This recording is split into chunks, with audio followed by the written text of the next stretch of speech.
Одложено е судењето за случајот тврдина 2 на СЈО, во кое се думина вработени во Управата за безбедност и контраразузнавање се обвинети за фалсификување службена исправа, односно за уништување на документацијата поврзана со двата системи од нелегалното прислушување лани.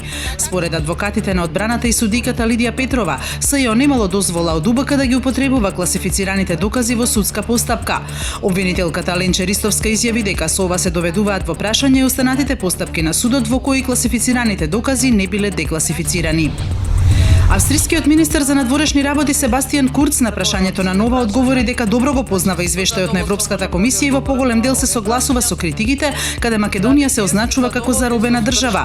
Во врска со присуството на митингот на ВМРО ДПМН вчера во Скопје, тој рече дека бил во својство на представник на својата партија, дека ги повикал луѓето да гласаат, но не и за кого. Кандидатот на конзервативците Франсоа Фион убедливо ќе ја победи лидерката на партијата на крајната десница Марин Ле Пен на претседателските избори во Франција следната година, покажуваат резултатите на анкетата Харис Интерактив.